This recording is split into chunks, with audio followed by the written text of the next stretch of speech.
Welcome back to Sports by GSMC Podcast Network. I'm your host, Jeremy Lapidus. Today is Friday, November 1st. If you are just tuning in, we just finished going over the Week 9 NFL game picks. A great week. It looks like a good slate this week in the NFL, especially in the 4 o'clock matchups.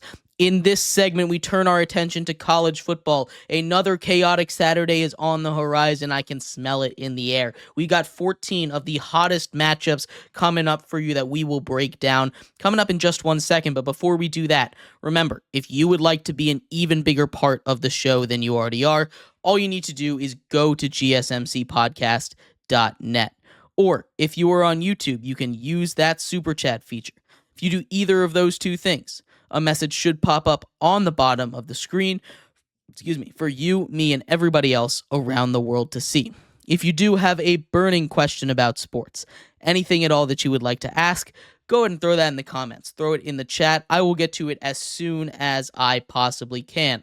I appreciate everybody so much for sticking around, talking some sports with me here on a beautiful Friday, November 1st. But like I was saying, in this segment, we turn our attention over to college football. Another chaotic week is right around the corner. I can sense it. It is going to be a fun week in the sport, and no better place to start than with the marquee matchup of the week. The number 4 team in the nation, the Ohio State Buckeyes, travel to Happy Valley as 3-point favorites to take on the number 3 team in the nation, the Penn State Nittany Lions. This game can go this game could go a couple different ways, right? It all depends on one factor, that Ohio State offensive line. Way number 1, and the way that I think this game is most likely going to go, that offensive line has trouble holding up the same way that it did against Nebraska, the same way it did against a little bit of Oregon. Since those injuries took place, they have not been quite the same team, and I think that Penn State defense is going to be a lot for them to handle. Way 2 is that offensive line holds up, and the key factor here is Drew Aller playing for Penn State. I'm going on the assumption that he is, but if he isn't, this game strikes a whole nother chord. I am, again, going off of the assumption that he is going to be playing, that this will be a fully healthy offense for Penn State. And because of that, I'm leaning towards them. That offensive line really does concern me about Ohio State. And Ohio State is a team that kind of needs this. They kind of need this win if they want to prove that they will be a team that is not going to be anything you can mess with as the season reaches its climax. They today head to Happy Valley, and that is a tough place to play. James Franklin, 1-9 all-time versus Ohio State.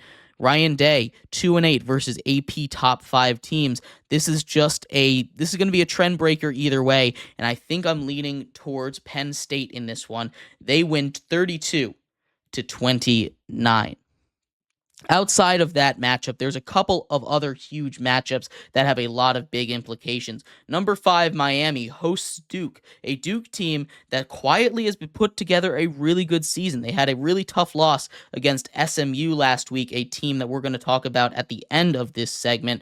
This was a very, very good Duke team. They've had a couple of tough losses recently. Miami's still undefeated, but should be a little concerned. Duke is a team that's playing a lot better football right now. They've been playing pretty consistently over the last couple of weeks.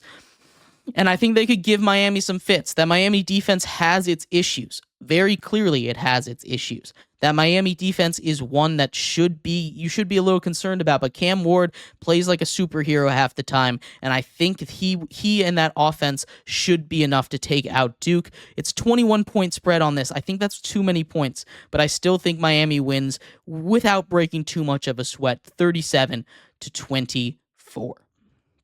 An SEC matchup up next is number 19 Ole Miss, favored by 7.5 points, travels to Arkansas to take on the Razorbacks, right? This is a matchup in Fayetteville that, we talk about it all the time. Whenever you play Arizona, just chaos seems to ensue. Ole Miss is a team that I feel like will not thrive in chaos, and I think it's going to put a little bit of stress on them. I think 7.5 points is a lot, but I think they're going to be able to survive it. If they lose another game, they are out of any kind of contention. They're still in it right now because of how crazy the SEC has been, and nothing is for certain right now. But I think Ole Miss does just enough to escape Arkansas with a win. They get out of there 28-23. Then another really good game, this time in the Big Ten, as Minnesota, one of the hottest teams in college football right now, travels to take on number 24, Illinois. Illinois just got blown out by Oregon, the number one team in the nation. But outside of that, they've played some really good ball against some really good opponents. They've taken out some tough teams earlier on this season. Their offense really has been the biggest surprise for me, and it's been very consistent. Even against an Oregon team where they kind of got out of sorts, the offense looked pretty solid, even though they didn't put too many points up on the board. I think they're going to do just enough to take care of a good Minnesota team, a Minnesota team that's favored in this matchup on the road, and that one I just don't understand. Even if Illinois doesn't win this game, I don't understand why Minnesota's favored. I think Illinois takes this one, especially since it's at home, and that Big Ten home atmosphere does mean a lot. They win 30-26. Then a game I will be at, heading up to Syracuse. Syracuse takes on Virginia Tech. Virginia Tech favored by 4 after struggling in the non-conference a little bit, almost beating Miami in the first game of the ACC.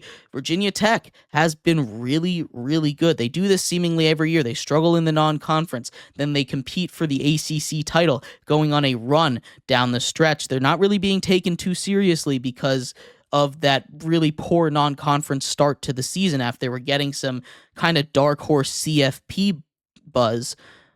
If they can take down Syracuse, a really good team, on the road, that is something that will add to their case, and they're not out of the race in the ACC. If a couple of things fall their way down the stretch of the season, they could still find their way into that championship game. So it's not out of the way for Virginia Tech, but it is a must-win game for them.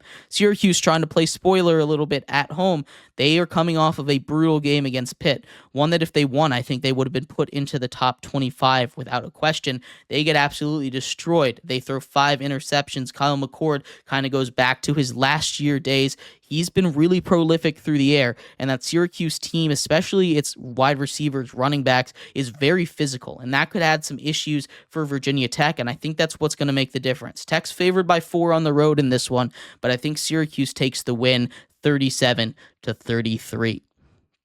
Then Vanderbilt traveling to Auburn, and I wasn't really going to talk about this one.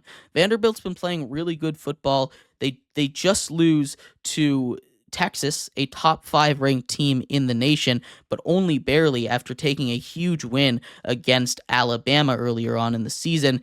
This is a Vanderbilt team that at least plays teams close, and against Auburn, that's arguably been the worst team in the SEC. Even if it is in Auburn, they're favored by 8, and that makes absolutely no sense to me. Diego Pavia plays really good football. I think 8 points is way too much, and I think Vanderbilt actually finds a way to win this one on the road, 27-23. Heading to the Sun Belt for a matchup that didn't seem like it was going to be a big deal at the beginning of the season, or at least not the way that it is now. Old Dominion coming off of an absolute dominating victory against Georgia Southern, a Georgia Southern team that had been seemingly on a destiny path to the top of the Sun Belt East. Now Old Dominion looks like they might be that team. They take on App State, who's had a really struggle of a year, from starting off slow to, of course, the tragedy with the hurricane running through their town over there in the hills of North Carolina. They get to play at home for just this for the second week since the tragedy hit App State. I think they come out with a little bit of that extra juice, and I think it puts them over the top of Old Dominion. This should be a fun game, though. I think they win 37-34. Then the number 1 team in the nation is back in action. Number 1 Oregon, favored by 14.5, travel to Michigan, play in the Big House, a place that they've been beatable in. They lost to Texas there. That really helped catapult Texas to the top. I don't think this is a Michigan team, even though they're starting to figure things out a little bit, that's going to provide too much of a challenge for a good Oregon squad. I think Oregon comes in and absolutely dominates. They win 40-21. Then Texas Tech travels to number 11 Iowa State. And this game, I think, is going to be a lot more of a barn burner than a lot of people think. Texas Tech coming up just short against TCU last week. Texas Tech is a good football team. Iowa State, of course, still undefeated, right? Rated in that top 12 right now. I think arguably, at least in my opinion, they should be a top 10 team. This should be a fun game. Texas Tech has the offense to keep up with them. It's going to be a question of whether or not the Texas Tech defense can stop Iowa State's offense that's only seemingly getting better. Iowa State favored by 13.5 in this one. I still feel like that's a lot of points, although I do think it'll be close. I think they win 38-26. Iowa State does.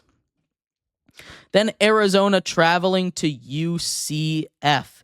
UCF, every time they're favored, this time favored by 6, they seemingly find a way to lose, at least from what I've seen. I think UCF is getting very overrated. I do think Arizona is a team that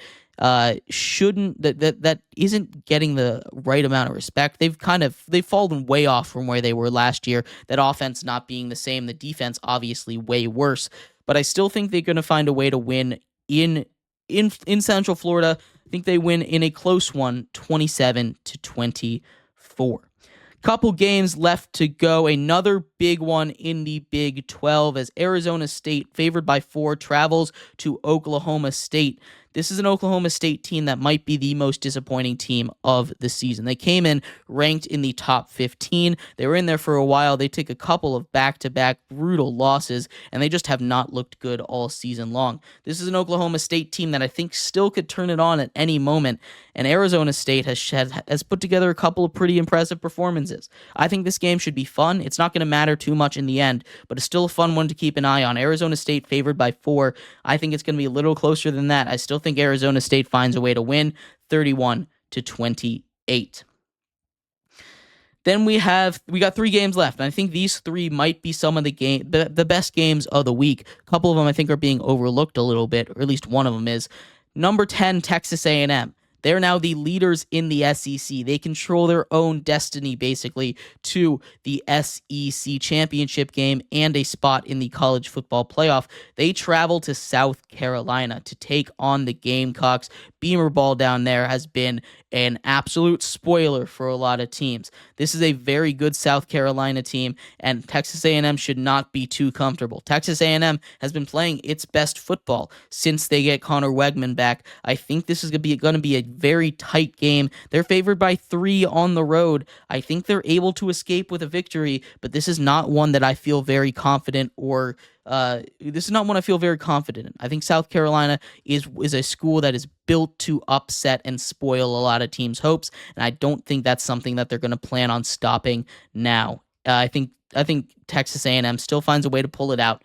They win 33-28.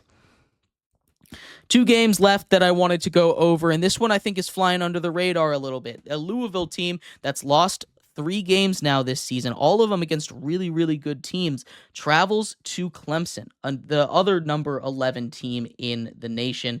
This is a team tied same amount of points in the AP poll as Iowa State. One of those should be a top 10 team, I think, but regardless of that, I think both of them should actually. But Clemson, this is their first real challenge of the season since they faced Georgia and got absolutely destroyed early on in the year. This is a Clemson team that seemingly has flipped a switch, played really good, especially on the offensive end. But if you're looking for a firework game, if you're looking for the highest scoring game of the week, this is my best bet for that. Both of these teams really struggle on the defensive end of the ball. I think there's a chance both of these teams could get up to 40 points. We're looking at potentially a 48-45 kind of game. I think this ends a little bit less high scoring than that. I think Clemson's able to pull out a very tight victory in just an offensive battle.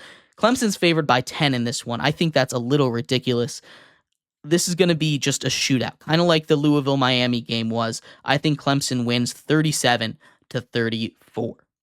And the final game that I wanted to talk about this week, maybe the closest matchup of the week, as number 18 Pitt, still undefeated, travels to number 20 SMU. SMU with just 1 loss on the year in the non-conference. That was week 1 of the season. They have played really good football since. They get wins over Syracuse. They get wins over Duke. They get wins over Louisville. Some really quality wins down the stretch of over the last couple of games for Southern Methodist as they play their first season in the ACC. They have a real shot to win the ACC title. This is the biggest game of the year for them, though. This is the biggest game of the year for both of these teams, as Pitt, coming off of a massive performance defensively, they've continued to force those turnovers. The offense, I think, is going to need to do a little bit on the road here. I think SMU is a slightly better team. 7.5 is a lot of points, though.